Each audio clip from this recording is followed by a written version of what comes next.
Thank you, everyone, and really appreciate looking that everybody is like this series is really going well, and I'm really happy that consistently people are more enthusiastic about knowing Ayurveda and Ayurvedic perspectives on many things. So today we are going to touch base upon another vast topic, and that is about aging.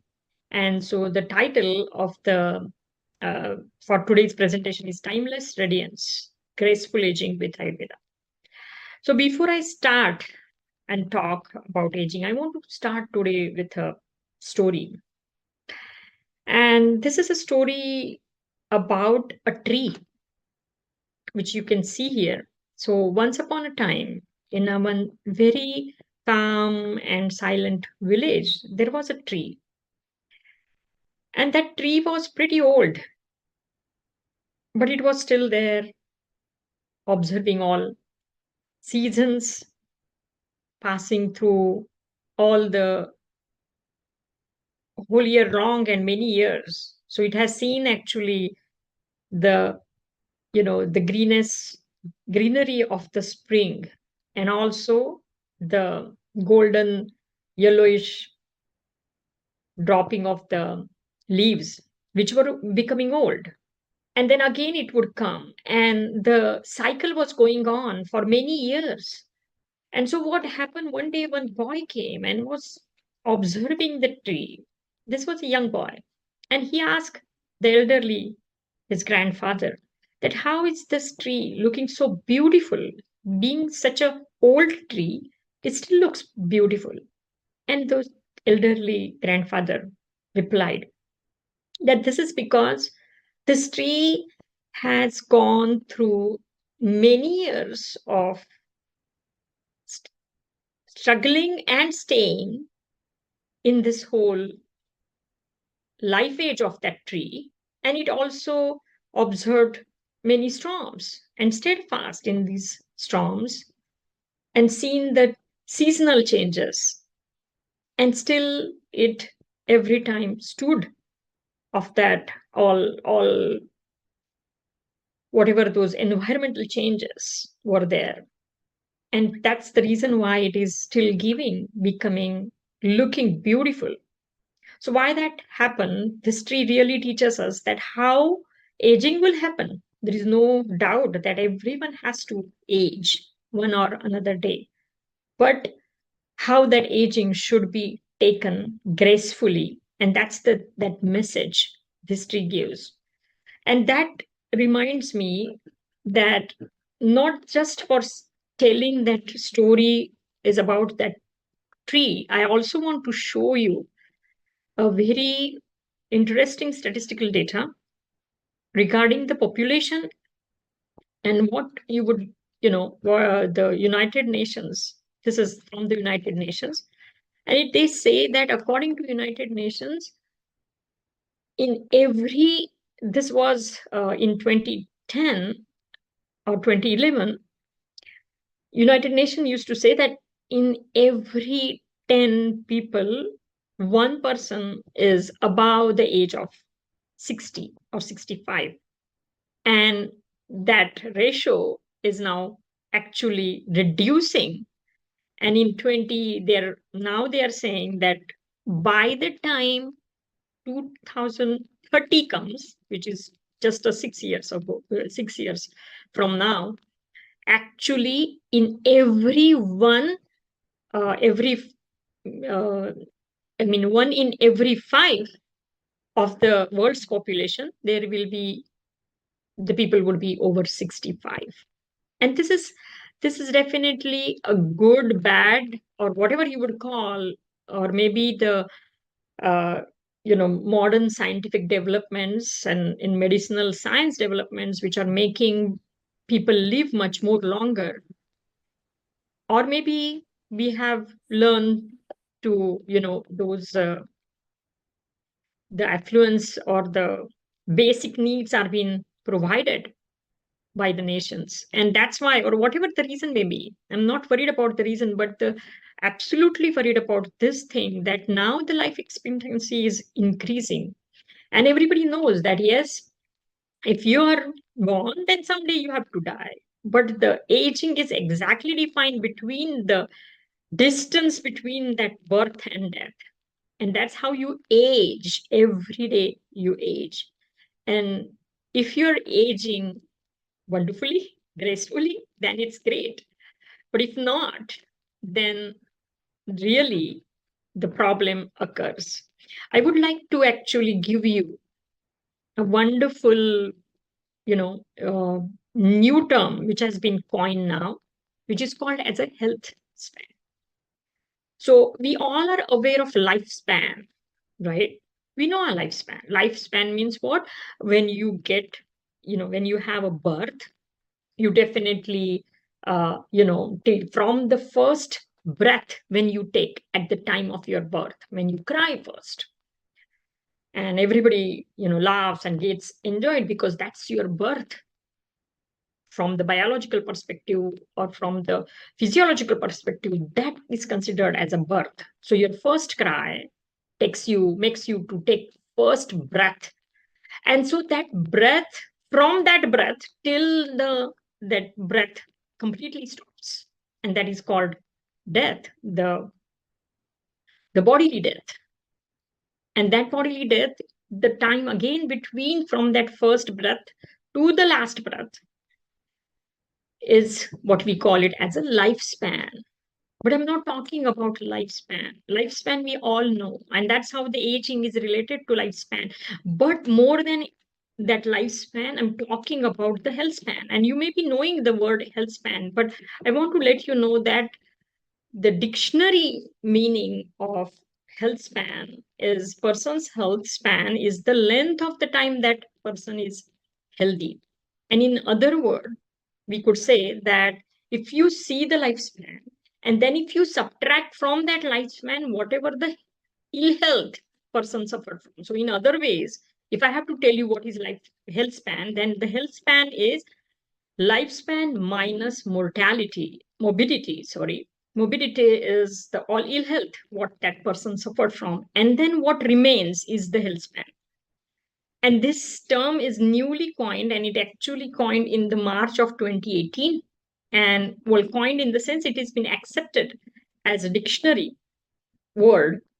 And that's how this health span I'm going to talk about. We are not want to, of course, aging and lifespan, everybody knows. But my focus of this presentation would be for that health span.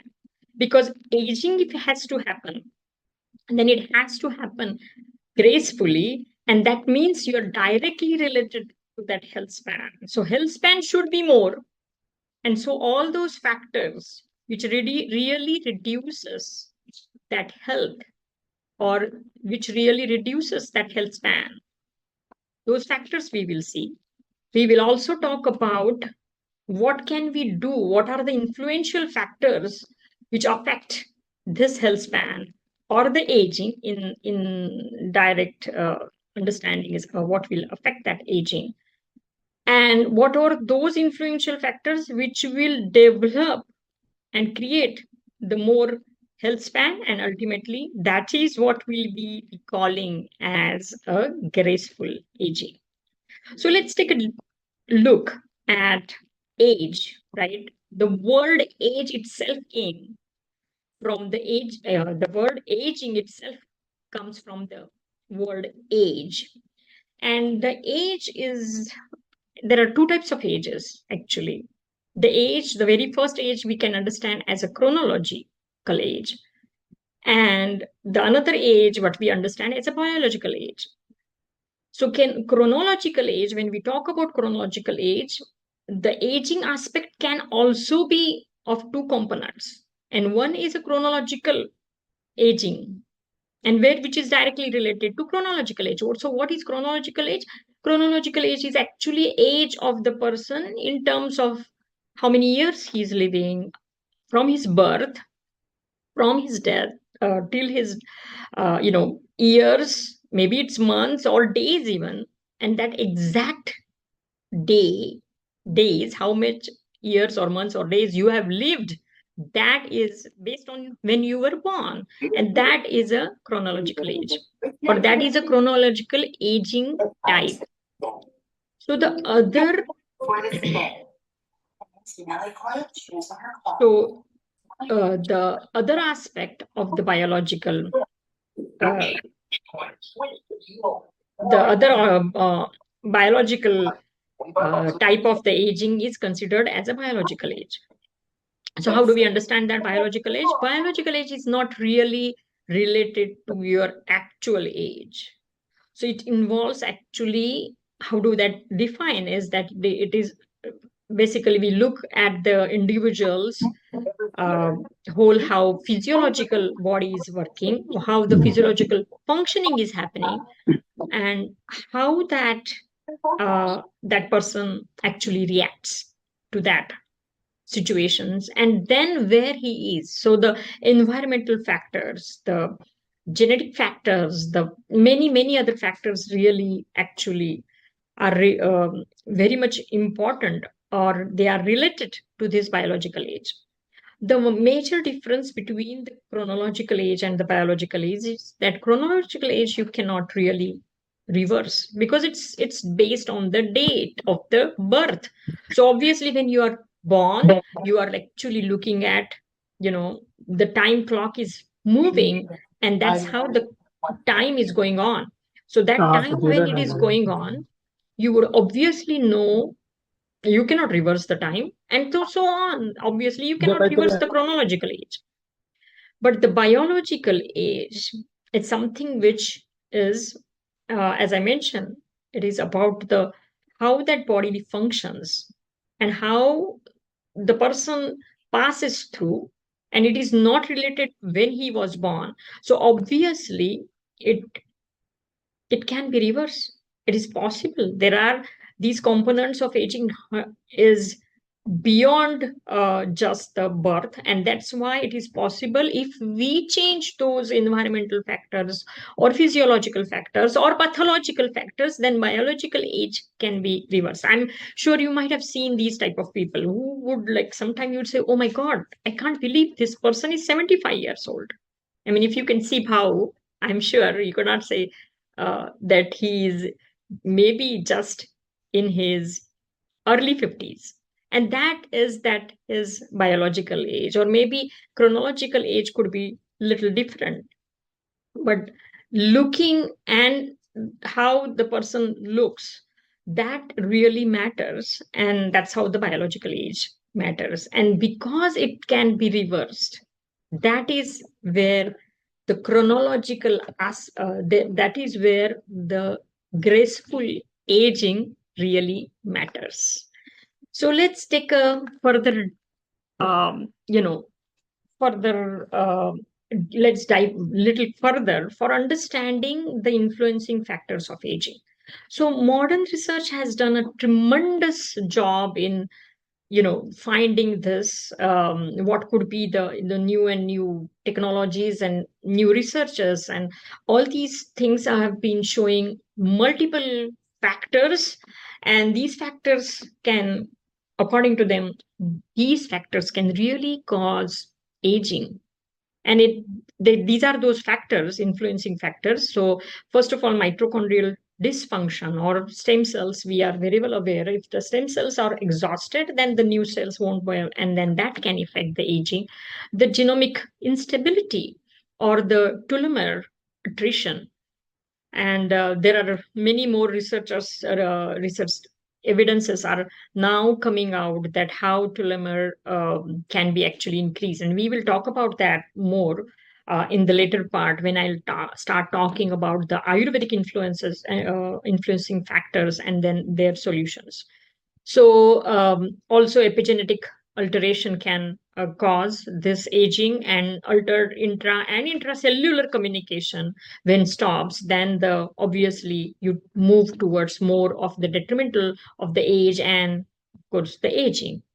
So these are the influential factors of the age according to modern science. But since our focus is on Ayurveda, I would like to focus more on the Ayurveda and aging. So how Ayurveda and aging are really related. And I was thinking about this, and I really remember the very first shloka which I learned when I was in my first year of medicine, Ayurvedic medicine. And, started at age of 17. And I was blown away with the definition. And if you would know this shloka, and I'm going to, say that shloka also, and I have written down here also, the original verse comes from the Charaka Samhita, Sutrasthana, and it says, Hita hitam sukham dukkham ayum tasya hita hitam manam cha tatra yatroktam ayurveda sa uchyate. So the meaning of this shloka, and if I have to translate in just a very simple idiom, I'm not going to go in each word wise, and that may not be. We won't have that much time because I have to really discuss so many other things. But you would see from this shloka, which actually defines the Ayurveda. So Acharya Charaka defines the Ayurveda, and this is much more, not just the 5,000 years, but it kind of like goes at least 10,000 years ago. And then he defines here that Ayurveda is a normative science and actually explains what routines and behaviors and beneficial, detrimental, and achieving physiological homeostasis and psychological, psycho-spiritual well-being or the social gratification. And why we do have to do this? Because by following this whole percepts, one can delay aging and live longer. So, in definition itself, he's trying to give the aging relation and the longevity relation. So, you can definitely say that Ayurveda is a science of longevity. And that's why we call Ayurveda as a science of longevity, because as you know, Ayurveda, the word Ayurveda itself shows that Ayusha Veda Ayurveda, the whole lifespan we are talking about. And obviously, when we are talking about lifespan, aging would be the major focus. Then how we can live the nice life, correct? So not only Acharya Charaka, but even when Acharya Vagbhata talks about, right? Acharya Vagbhata in Ashtanga Sangraha says that Ayur Kamartha Minartha Dharma Artha Sukhayu Asadanam, which means Dharmartha Kam Mokshana. Dharma, Artha, Kama, and Moksha are the four purusharthas or the four goals of the life. When these things are given, for that reason, actually, to achieving those four purusharthas or achieving those significant, important points of life, that's why the Ayurveda is developed, and that's how if to accomplish that, longevity is very much important. Longevity and physical well-being, psychophysiological well-being is very, very important. And why do we need this psychophysiology? Again, to achieve those four major parts of the life. And that's why Ayurveda was created. So you see, from the beginning, even from the definition, from the major aim, aging is the focus for Ayurveda. And that's how this topic really becomes vast, because that is the root cause of developing a science itself, isn't it? So, having said that, I also want you to visit the Ashtanga Ayurveda. So, what is Ashtanga Ayurveda? And many times people are aware of Ashtanga Yoga. And this Ashtanga Yoga means 8 limbs of yoga. And that's how Ayurveda also has the Ashtanga Ayurveda. So there are 8 limbs of Ayurveda. So that means the 8 major branches of Ayurveda. And in these 8 branches, which defines as Kaya Bala Grahurudhvanga Shalya Drushta Jara Vrushan. So Jara, the word Jara denotes the geriatrics. So Ayurveda has given one speciality, as one limb itself is geriatric. And the word Jara, if you see the etymology of word Jara, it actually comes from the Jiryatiti Jaraha, which means one which is actually what we would call it as a one which is becoming more and more old. The wearing, the Jiryati is a wearing out. The aspect of wearing out has been happening, and that wearing out actually is bringing the word Jara. And so we know that every day we have the wear and tear, and that is been already taken in account. And with that account, they are creating a very special branch just to address that. So you can see again, when we say jara, again, the jara words, it's very similarly explained as a vardhakya, which is again the, old age in short. On translated English, I would call it as old age. So that is the focus. And of course, how we can prolong this, or how we can not reach there faster, which means how we can not anti-aging. Anti-aging is not the real word for this, but similar to that, what we can say that yes, that was Ayurveda's focus, and that's why the whole one limb was denoted for the aging and Ayurveda, you can say for that. So when we talk about the treatment modalities, another very full-fledged one treatment modality, which is called as a Rasayana Chikitsa.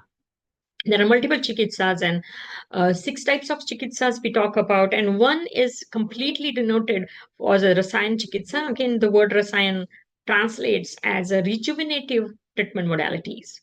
And that has been also given a huge, huge importance. We still, in a current medical age, have to really look forward that to how we can even translate. We do translate as a rejuvenative therapies, but this is a completely Ayurvedic conceptual understanding, and which is not just in a concept state, which is will profoundly explanatory stage and profoundly established stage, because we practice Rasayan Chikitsa, which is still there is no direct translation of which treatment modality should I call this as. So having said that, let's now take a understanding that what are the influencing factors of aging according to Ayurveda.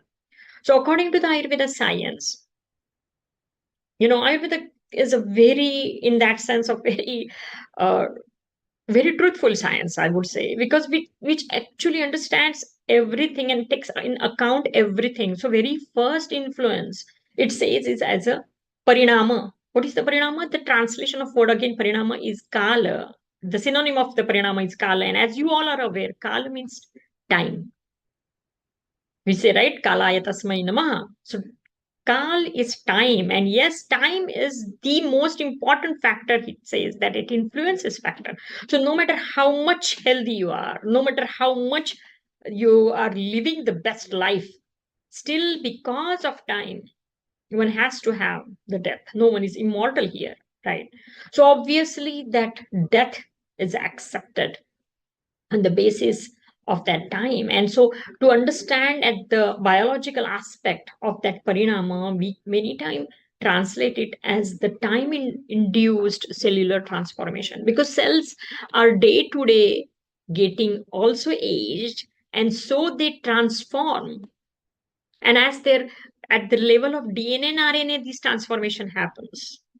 And that's how we understand this cellular transformation actually is the major factor for the influencing aging. And that's how, again, why we understand here that why Ayurveda gives the very first number influencing factor as a parinama. So the another very important factor which Ayurveda says for the influencing as aging is prakriti. We call prakriti, I have spoken about the prakriti in the very first presentation, and where we said that prakriti is nothing but the genotype, the psycho-spiritual, physio-psycho-spiritual aspect of one individual, which is very unique to that individual, is known as prakriti. It is a truly unique nature. In the simple words, prakriti means nature. And so nature of how your body would respond to any food or any environmental aspect or any lifestyle aspect, or also a emotional aspect, or even a mental thinking aspect, like how that person would respond to any adverse situation in the relationship or adverse situation in actual physical. So all these things can be predicted if you know your prakriti. And that's why we say that, okay, if a vat Prakriti is always denoted by the doshas. The unit of Prakriti is doshas. And so these doshas can be explained, the Prakriti. So that's why we say, okay, three doshas, the majorly three Prakritis. And there are like more permutation and combinations, and there are multiple Prakritis. But just to understand purposes, if even we say Vata, Pitta, which means Vata dominating Prakriti, Vata dosha, which is dominated in that is Vata Prakriti, Pitta dosha, which is dominated in that person's physiology, which is a uh, pitta dominating prakriti, and the kapha dosha, which is predominant in the physiological aspect, that person's is the kapha type prakriti. And in this, when we understand at least these major prakriti aspects, we could say, the vata type prakriti has the relatively aging effect has to happen much earlier, whereas the kapha aspect of the person has, by grace of the nature itself, they will have the aging aspect happening later. So that's how prakriti matters. Prakriti definitely interfere and influence the aging. Not only this, now this is something very important, that garbhini vrittikar bhavas, which means garbhini means a pregnant lady, and how the pregnancy, during the pregnancy, what she eats really matters the fetal development. And we would, I mean, I'm sure all those who are present here would say, okay, what's new in this? We know already this. And yes, we are blessed that we follow this culture of Ayurveda, and everybody gives so much importance to pregnant women and gives the foods, and our culture and everything gives this. And but once upon a time, people were not really understanding this aspect, or maybe many time people have seen saying that, oh yes, this is something your old stories as a Ayurvedic aspect. But let me tell you that so many studies have been done now, and now this is no more the Ayurvedic stories, but it actually we have the evidence now to show. I can tell you in almost uh, I don't have exact number of the sample size, but studies were done, and these nutritional studies have been done, and what they found that if the pregnancy, even the preconceptional health nutritional choices of pregnant lady also would matter the physical fetal aspect. So it has been observed that if she chooses the poor nutrition, obviously there could be the tubal defect in the fetus. And this has been known already. But more than that, what now researchers are finding, that not just the poor nutrition, not just the people would suffer unfortunately and don't have food, and that's how the poor nutrition would there, but poor choices. Even if you're affluent and you still do the poor choices of food nutrients during the fetal aspect, that leads to the metabolic condition later in that fetus. So type 2 diabetes is many times linked to the mother's not eating during the person when he was in the fetal stage. And if mother has chosen the poor choices, not undernourishment, I'm talking about when the overnourishment or the poor choices. So, like in Ayurveda, we believe always a balance, right? So, if you do excessively something more, also, that is also imbalance. And that has been shown now that that is linked to many disorders.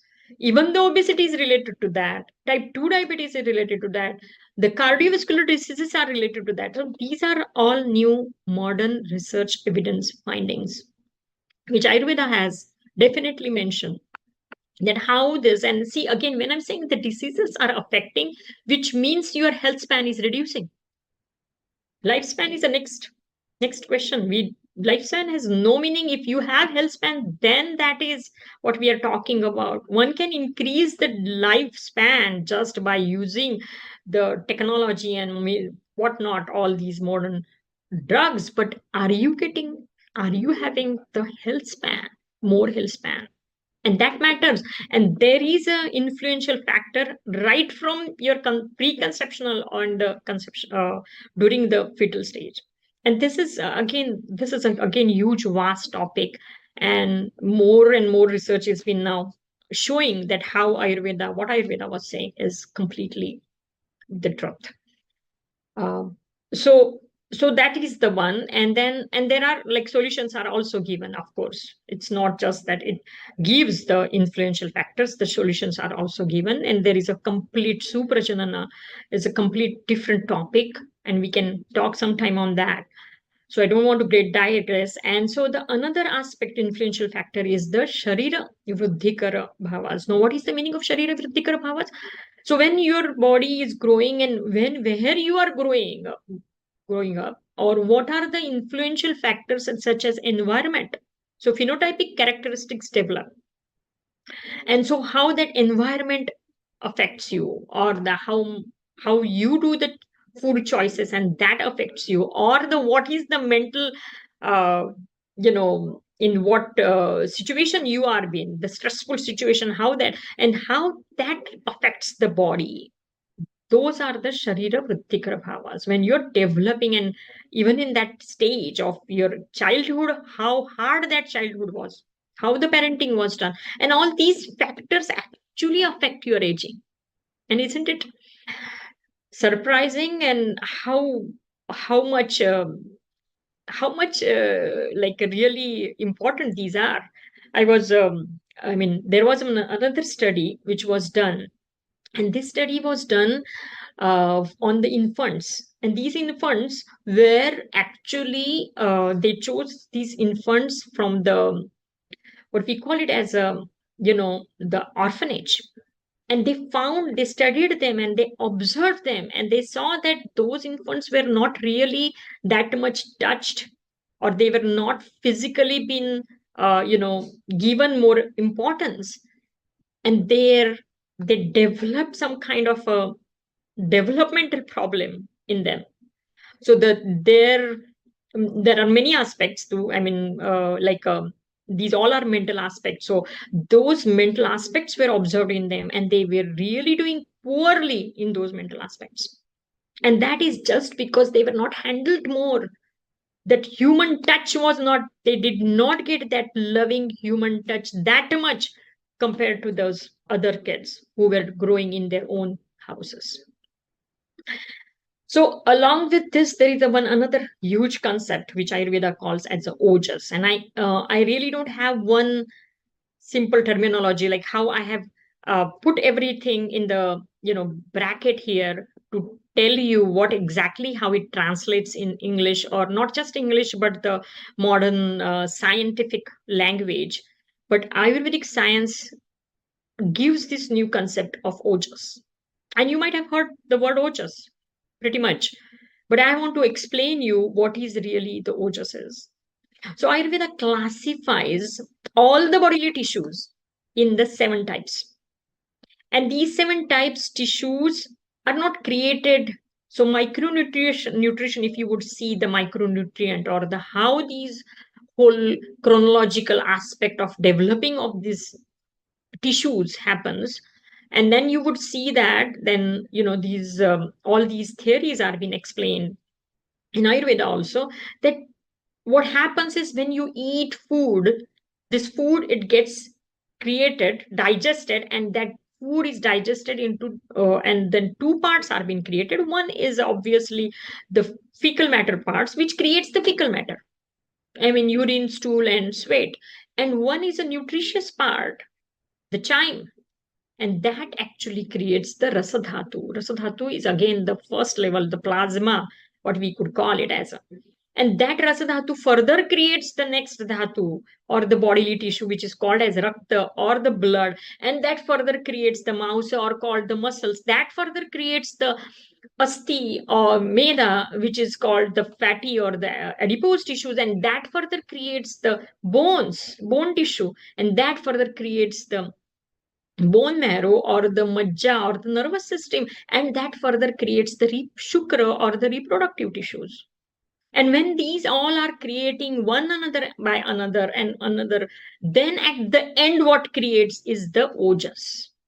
So ojas becomes the so much important aspect of this whole influencing factor. So if your ojas is truly strong, then the aging would be absolutely, we don't really have to worry about aging, because ojas really, that means you are eating the right, because otherwise the food would not get digested rightly. That means you're and again, digestion is not only what you eat, there are multiple factors, and we can talk about that. So it's not about the food itself, but there are many other further things. So chiefly dependent, or just really further dependent upon not just the food, again, as I said, the agni means the digestive fire, which is responsible for the all whole metabolism. So that metabolism, how that metabolism actually happens, right? That matters here. That metabolism, I mean, not just the food, and that well, metabolism, agni, basically jatara agni, what we call the main enzymes of that metabolic, which is very very important for the digestion. That is not again only depend upon what food you eat, but it also depends upon when do you eat that food, how that food is prepared, how the combination all and everything happen. We will talk and see the research relation also later on. So that daily routine is very important when the food is eaten, right? That lunch and dinner or the breakfast or whenever you have taken. So the daily routine, what you do, and then you do that, that also matters. And then of course all the physiological, biological energies, which we call it as a dosha, and how much is their balance, because their imbalance is nothing but the disease, calling for the disease. And everything further, these these chiefly depending upon these aspects would further give you the how the ojas would be important and how the nicest ojas would be formed. So always remember, one single, and ojas doesn't, like, it doesn't happen every day. According to Ayurveda, the shukradhatu, the last tissue, takes at least 35 days to create. And further on, after creating that, further 7. So 42 days are necessary. So today, if you are eating one apple, its effect, the ojas creation from that apple or whatever the nutritious diet you have taken, will affect after 42 days. So how much it takes to create ojas, right? And so that's why the ojas is important. And that's how, ojas is not just important in only that reason. It actually responsible for many many actions in your body. And very very first action is that disease defense mechanism. If your ojas is strong, then your falling for the disease would really goes down. Or even if you have not, the infection is coming to you, but sometimes the disease comes because the immune system kind of goes wrong, and which we call it as autoimmune disorders. So for that autoimmune system, the ojas is responsible. If your ojas is strong, then your immune system is strong, not just for the fighting for the diseases, but the internal aspect also. And then your vigor, your vitality, your mental stamina, your ethical stamina, your power of your thinking, your mental intelligence, your longevity in as a whole is also, everything is depend upon ojas. So ojas is chiefly responsible for all these things. And by saying that, we can say that yes, ojas is absolutely inversely proportional to aging, because aging, if you have a ojas, strong ojas, obviously your aging will not happen that much. And so it will happen reversely, and that's how. So let's understand now that what are the Ayurvedic solutions for delaying aging, or I would not say anti-aging, because there is this anti-aging term is really doesn't exist. It means that how would you delay aging, or how do you reverse that biological aging? So if you could see here, and I have shown you a beautiful flower And this beautiful flower has a 4 petals, and these 4 petals are the strategy of Ayurvedic solutions. And that's what I'm going to talk about. And that's why I wanted to share this. So the very first petal is ahara. So what is ahara? Ahara means food, right? Food.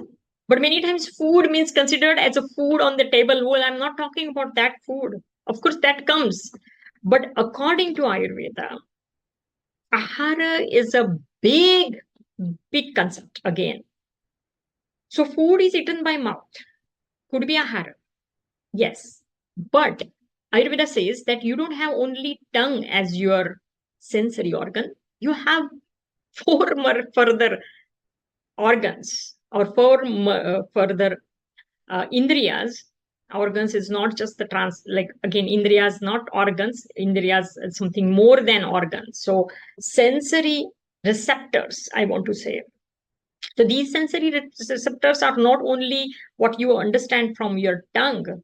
By the way, now the researchers are showing that the tongue molecules, like the tongue receptors, are not, the taste receptors are not only on the tongue, they are all over the body. And again, this was uh, Ayurveda's original concept. And based on that, we choose the medicine. So this is another further interesting topic, and we can talk about that later. But what I wanted to tell you here is that not only what you eat by your tongue or your mouth or the food goes into, that is not just the food Ayurveda talks about, but it also talks about if you are seeing a beautiful picture, then that is the food for your eyes.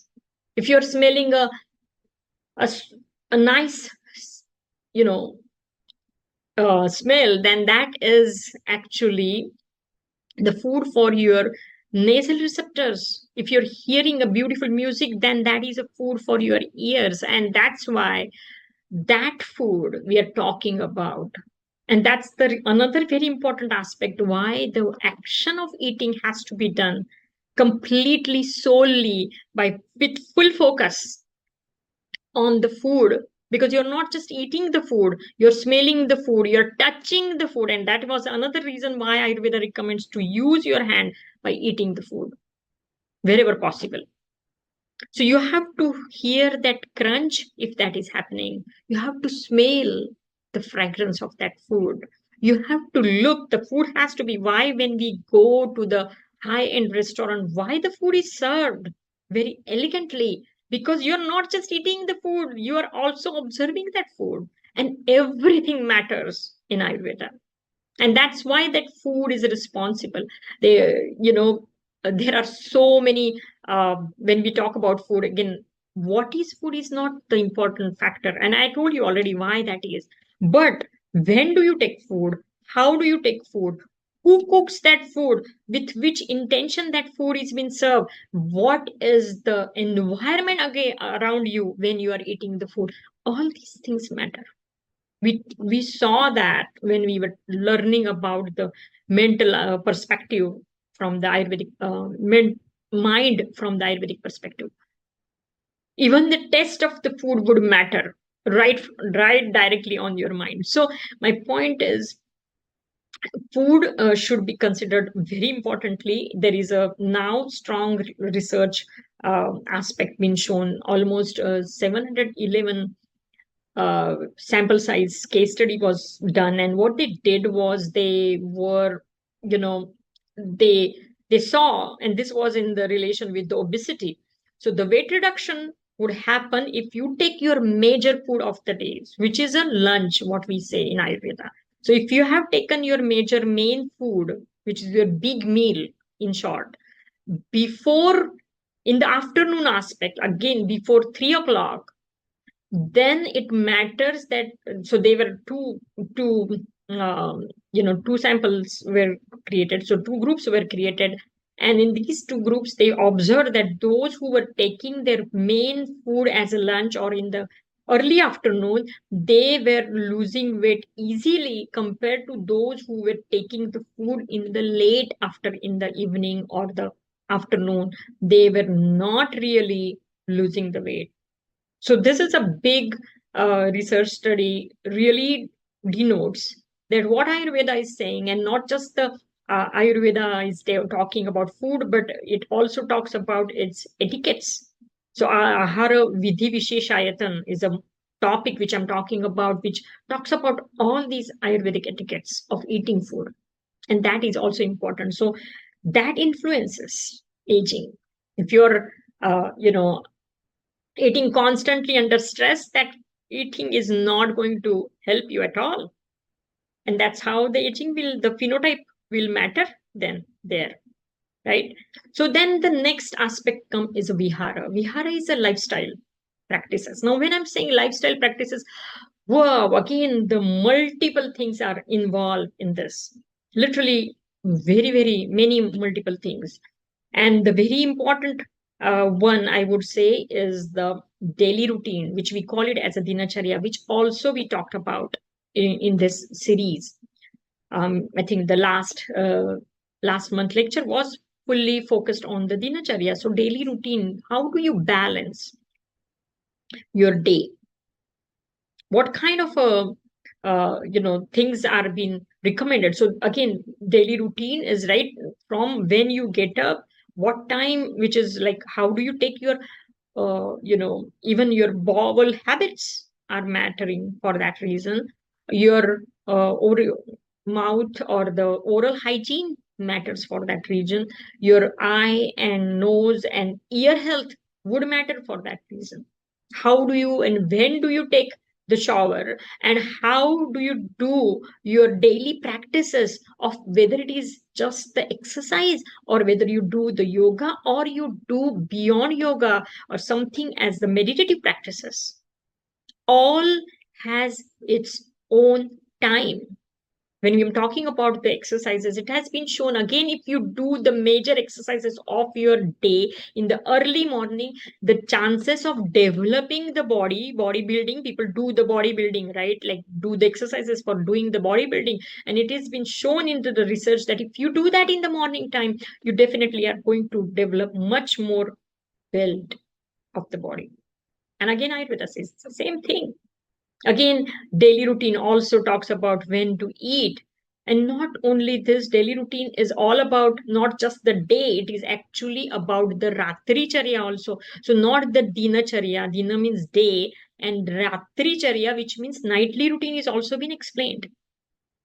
And again, there are many components of nightly routine, but I'm going to focus on sleep because sleep is not just given as a sleep. Ayurveda says that there are the three pillars of health, and one being ahara, diet, and the second is actually sleep. So that much importance is been given to sleep. Again, remember, aging, or I'm talking about the health span. All these influencing factors are for boosting your health span. And obviously, that's why sleep matters. And researchers have studied again, the neuroscience is now behind to understand what and how that sleep is really important. And it has been very well established that if you have the, again, when do you sleep and how much you sleep, both the points are very, very important. The quality of sleep is absolutely important. We don't have to even go and do research for that. That if you don't sleep naturally the good in the night, and then obviously your next day may be not really good, and maybe you can survive in 1 day, 2 day, 3 day, but if it becomes obviously again and again, then you are going to see the problem. So not only that, but when you sleep and how long you keep sleeping. So 6 hours minimum one has to sleep. That's what research says. And if you would not sleep, then they would say directly that okay, the you know that can create again the ill health or even the death. So sleep is a major aspect. There was study again done. They purposely did two groups, and they did one group like one time they gave them a very nice sleep, and then other time the one another week was the sleep was really not good. not properly, they didn't allow them to sleep properly. And then their RNA testing was done, and the genetic testing was done, and the gene testing was done. And then they saw that so many, at least 177 genes were down regulated, which means they showed bad effect on those genes. Gene expression happens. So gene expression showed absolutely negativity, and these genes were related to inflammation. These genes were related to even type 2 diabetes. These genes were related to the in general immunity. So those type of genes which are necessary, which were, their down regulation would create the disease itself. And that's what it has been observed. So sleep is another very important aspect. Then comes the rutucharya, which means the seasonal routine. So not that every season we do change, right? We change our wardrobes. Then why not our diet? Why not our choosing of the things? So that's what Ayurveda says. And I'm not going to further go into the details seeing about the time, but I want to definitely touch base upon very important aspect of seasonal routine, where Ayurveda says that at least once in a year you have to do the panchakarma. So what is panchakarma? Panchakarma is a Ayurvedic way of detoxification, and it is really thoroughly complete detoxification, in the sense of it is not just the bodily detoxification. Or if you are saying that, okay, people talk about liver detox, and of course that is not bad, but Ayurvedic perspective is whole body detox. I mean, when I'm saying whole body detox, it's not only the physical aspect, but it is also the mental aspect, it is also the emotional aspect, it is also your deep intellectual aspect. Because I have seen in my practice people perform the panchakarma and really many times say that I cognitively helped me to understand, increase my cognition. That's what even they would say. So the pancha kosha, if you recall, that is also have seen shown in one of the my science, that Ayurveda believes in 5 bodies, and all these at different levels. This panchakarma really helps.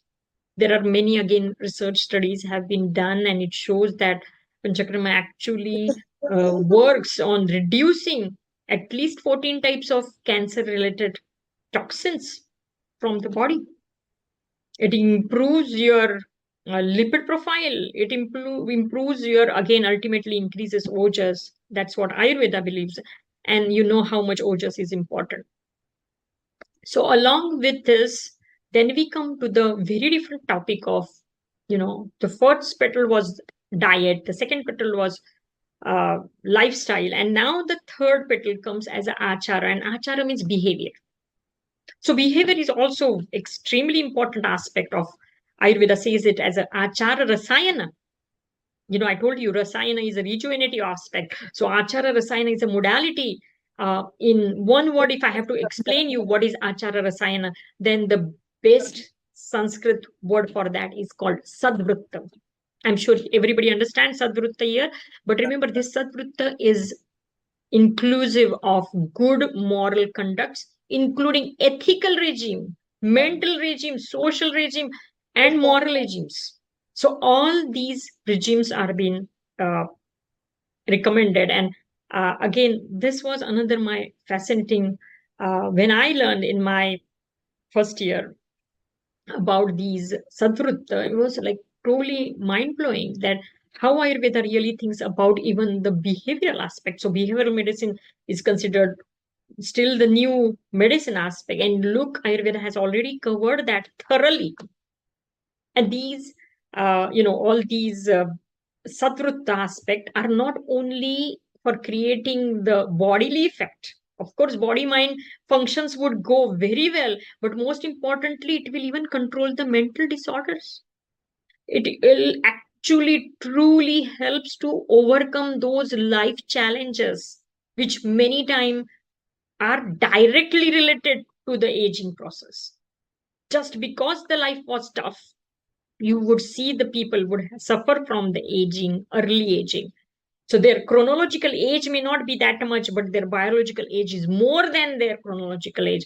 And that is because those life challenges. You remember I showed you the first tree which I was talking. And that's the reason why the graceful aging is necessary, because these things are not in our hand. The life challenges would come, but how would you take them?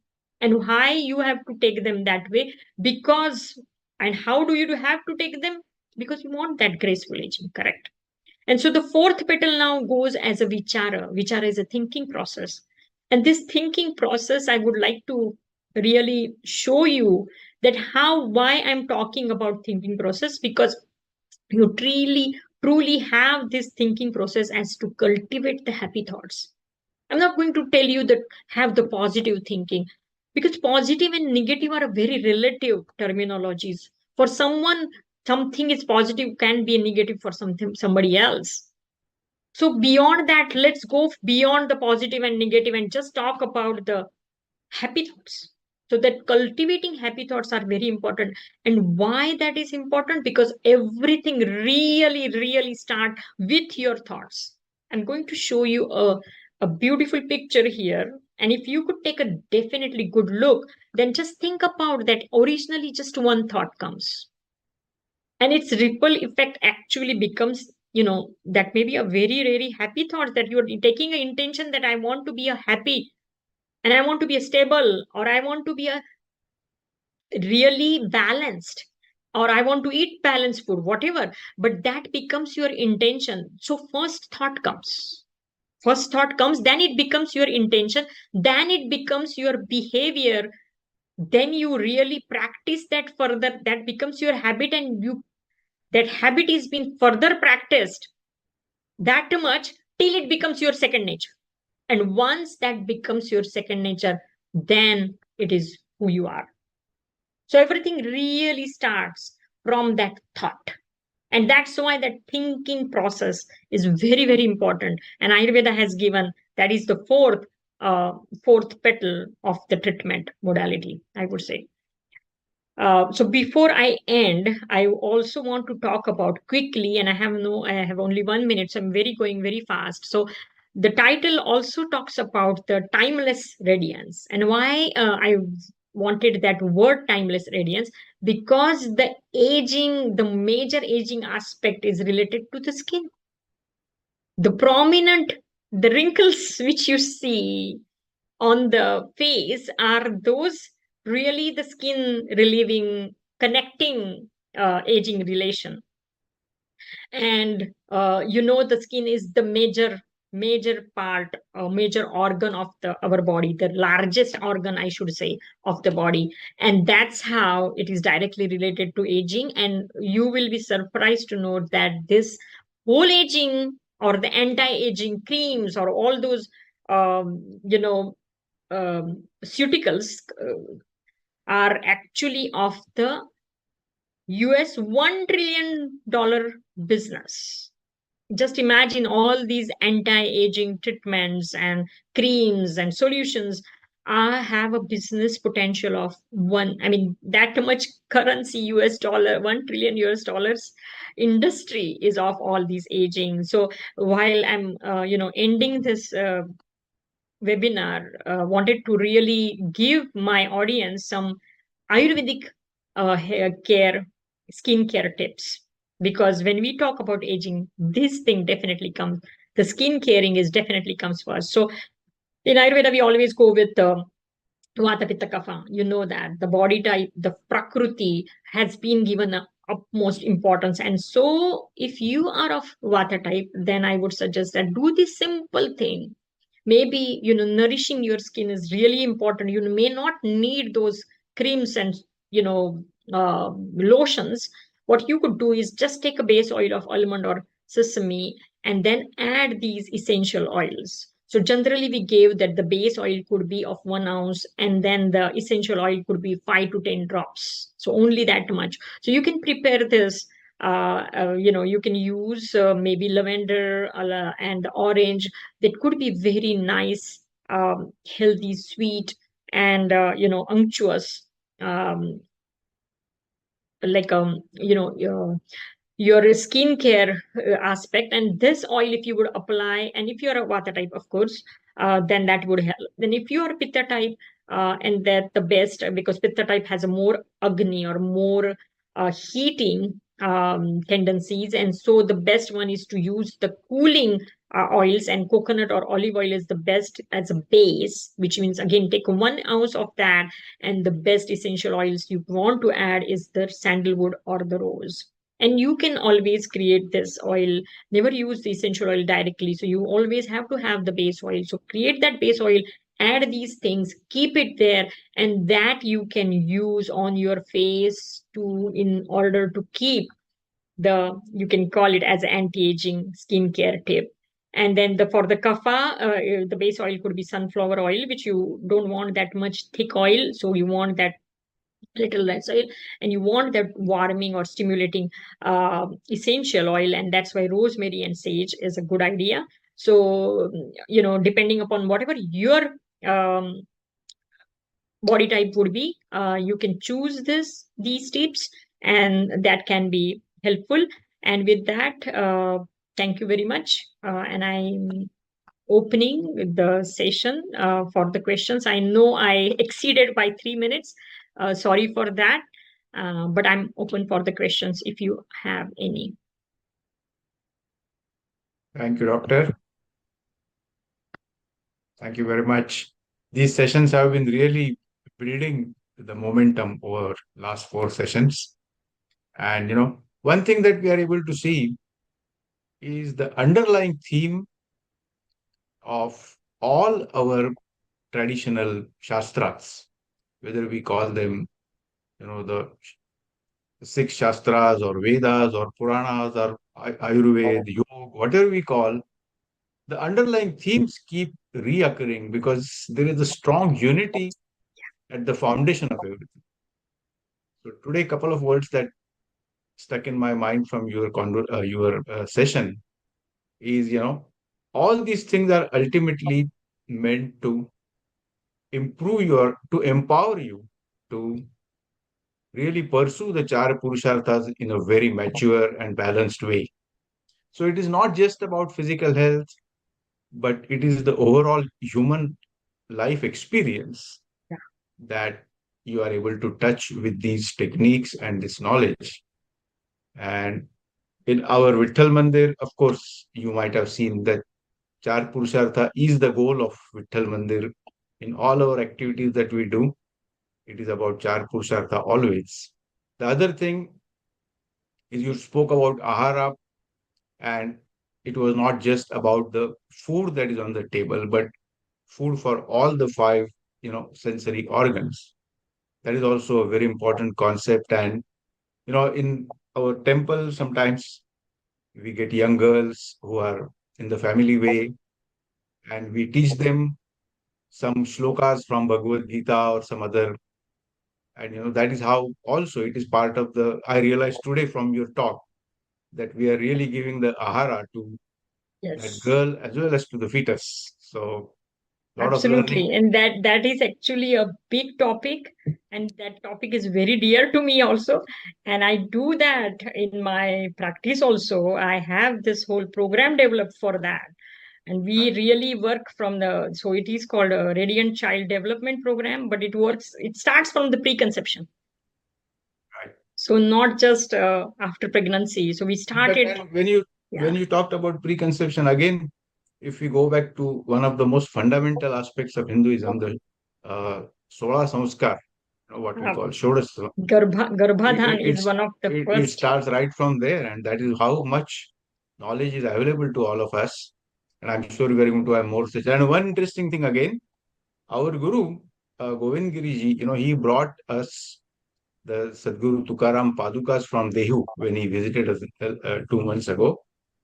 And he has given us a very clear directive that these are not just for keeping in the temple, but you have to carry Padukas to people's homes and perform Paduka Pujan in people's homes so that the vibes that are in this are made available to devotees and their homes and their relatives at their home, not just when they come to the temple. So, this whole thing is so interconnected. It is so interesting. But anyway, I will stop now. And if anybody has any questions, please ask now. Or, as usual, send a mail to namaste@vithalmandirus.org. I will share them with doctor and get you the answers to your questions. Right? I have one question. Ashlesha, this mental aging is also a big aspect, especially after pandemic, right? Everybody is so Yes. stressed, and there are so many mental issues that we saw around us. So mental aging is also one of the big aspect in this process of aging.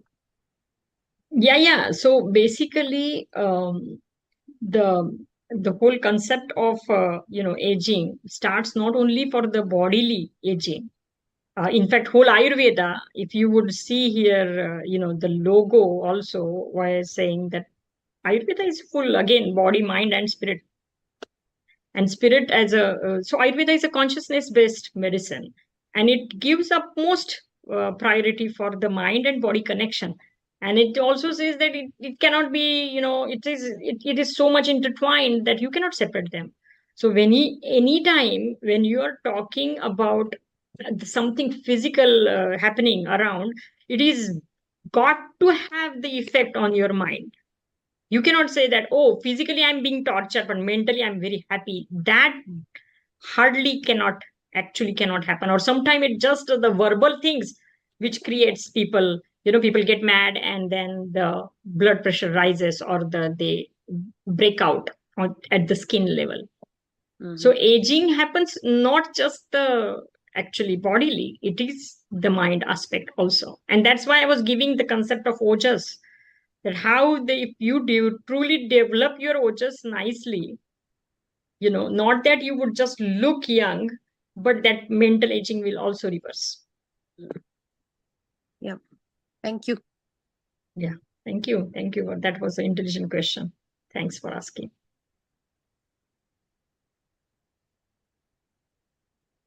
We are almost 10 minutes beyond our clock, so we'll close it for today. But once again, everyone, please feel free to ask questions. Namaste@vithalmandirus.org, and we'll make sure that we get uh, Dr. Rao to answer that. So thanks again, Dr. Rao, and Jai Hari Vitthal, all of you. Jai Hari Vitthal. Dhanyavad and Jai Hari Vitthal.